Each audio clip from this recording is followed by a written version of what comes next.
Hello, a very good morning to all of you. I hope you all are fine. Welcome to Shaz biology. आज हम पढ़ेंगे आर्चियोबैक्टीरिया. हमने kingdom Monera देख लिया था.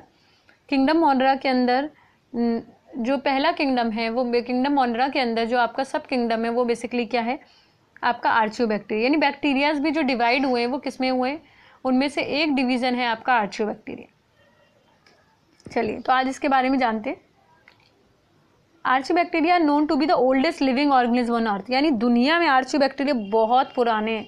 ओल्डेस्ट लिविंग ऑर्गेनिज्म है, जिंदा ऑर्गेनिज्म है जो अर्थ में पाए जा रहे हैं. सबसे पुराने प्राचीन टाइप के हैं ये. ठीक है. These bacterias are special since they live in the some of the most harsh habit. अच्छा, आर्चियोबैक्टीरिया हमने बैक्टीरिया के बारे में जान लिया. भाई मैं आर्चियोबैक्टीरिया के बारे में क्यों जानना पड़ रहा है? तो आर्चियोबैक्टीरिया के बारे में हमें इसलिए जानना पड़ा है क्योंकि ये बहुत स्पेशल है. इसके अंदर वो क्वालिटीज हैं जो किसी बैक्टीरिया में नहीं होती. किसी बैक्टीरिया को अगर कहते हैं कि दूध को बॉईल करके रख दो ताकि दूध नहीं फटेगा बैक्टीरिया की वजह से, मगर ये तो गर्म पानी वाली जगह पे ही पाया जाता है. तो समझ में आ रही बात? तो ये किस तरह से अलग है आपको समझ में आएगा. देखिए पढ़ते हैं. This bacteria special since they live in some of the most harsh. ये इतने हार्श हैबिटेट्स में रहते हैं जहाँ कोई नहीं रह सकता, जहाँ कोई नहीं जी सकता, वहाँ ये बैक्टीरिया जी रहे होते हैं. इसीलिए तो स्पेशल है. Such as extremely salty areas, जो एरिया जहाँ पर नमक बहुत मात्रा में पाया जाता है, सॉल्टी एरिया होता है, जिसे हम हेलोफील्ड्स कहते हैं. ठीक है. हेलोफील्ड्स में भी बैक्टीरिया पाए जाते हैं.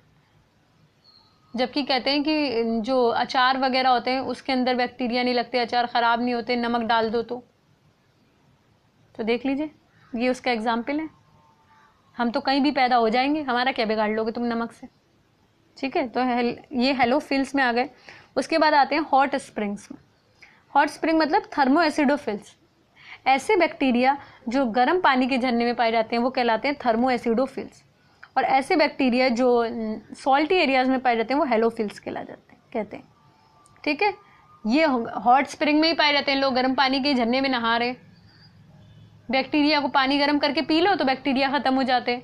ये तो गर्म पानी में ही नहा रहे. ठीक है. तो ये भी स्पेशल है.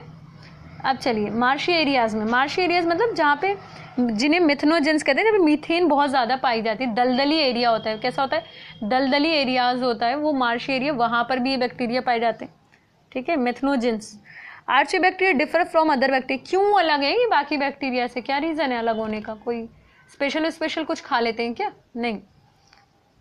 ये अलग है अपने सेल वॉल के स्ट्रक्चर की वजह से. क्या है? अपने सेल वॉल की वजह से. आर्चियोबैक्टीरिया बाकी बैक्टीरिया से क्यों डिफरेंस है, ये क्वेश्चन पूछा जाता है. तो आर्चियोबैक्टीरिया बाकी बैक्टीरिया से डिफरेंस है उनके सेल वॉल के स्ट्रक्चर. एक बैक्टीरिया के अंदर सेल वॉल होता है, सेल वॉल के स्ट्रक्चर पे. And this feature is responsible for this survival in extreme condition. इनकी सेल वॉल जो है वो अलग टाइप की है, इसलिए ये क्या करते हैं, ये आराम से एक्सट्रीम कंडीशन में भी सर्वाइव कर जाते हैं.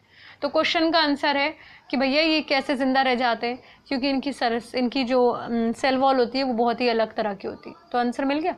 चलिए अब आते हैं मिथनोजेंस.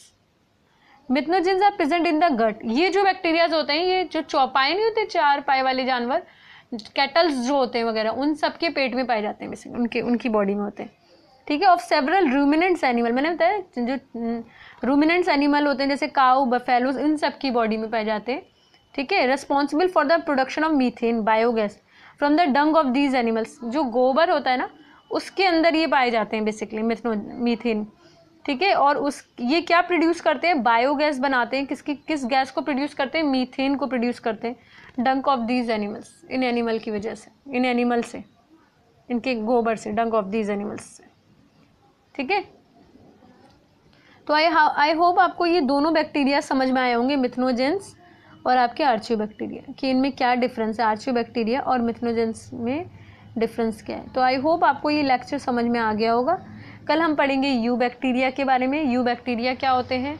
ठीक है. ये तीसरी क्लास है आपके. देखिए मैं जो सीक्वेंस फॉलो कर रही हूँ वो मैं एनसीईआरटी का सीक्वेंस फॉलो कर रही हूँ. एनसीईआरटी में जो मेंशन है मैं वो सारा पार्ट पढ़ाती हूँ. अभी मैंने आर्चियोबैक्टीरिया और ये वाला पार्ट पढ़ा दिया, बट मेरे से अभी एक पार्ट इसके अंदर छोटा सा मिस हो गया, और वो पार्ट है कि बैक्टीरिया के शेप के बेसिस पे भी बैक्टीरिया डिवाइड है.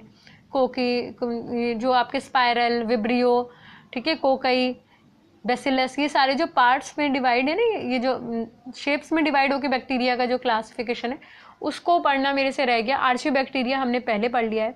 मगर कोई बात नहीं, कल हम उसको कवर कर लेंगे और उसके बाद फिर हम अपना यू बैक्टीरिया कवर कर लेंगे। तो वो दोनों टॉपिक कवर करने के बाद हमारा लेक्चर पूरी तरह से कंप्लीट हो जाए, मतलब हमारा बेसिकली ये जो बैक्टीरिया का किंगडम मोनेरा है वो पूरा कंप्लीट हो जाएगा, और उसके आगे हम किंगडम प्रोटिस्टा पढ़ेंगे। तो अगर आपको मेरा वीडियो पसंद आ रहा है, आपको मेरे चैनल पे कुछ इन्फॉर्मेशन मिल रही है, तो प्लीज़ मेरे चैनल को लाइक शेयर एंड सब्सक्राइब करिएगा। Thank you.